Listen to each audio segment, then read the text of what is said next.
عربی زبان میں جب ما لکھا ہوا ہوتا ہے اور اس کے ساتھ ھذا تو یہ سوال ہوتا ہے، ٹھیک ہے۔ ھذا یہ سوال ہے، ما ھذا مطلب کیا ہے، یہ کیا ہے، ٹھیک ہے۔ یہ سوال کیا جاتا ہے کہ یہ کیا چیز ہے، صحیح۔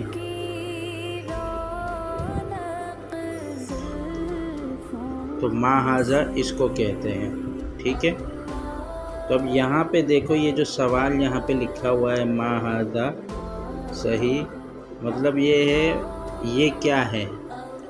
ھذا اس میں اشارہ ہے، تو عموماً اس کے سوال میں جب سوال کیا جاتا ہے، سامنے اگر چیز رکھی ہوئی ہو، کوئی انجان آدمی اس چیز کو نہیں سمجھتا کہ یہ کیا چیز ہے، تو اس وقت یہ پوچھتا ہے ما ھذا۔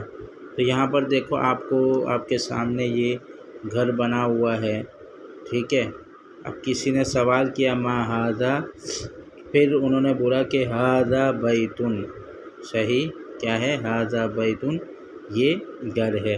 اس کے علاوہ پھر اس کے بعد آتا ہے ما ھذا، ھذا قمیص، اچھا ما ھذا ھذا بیت، اور پھر آتا ہے اھذا بیت۔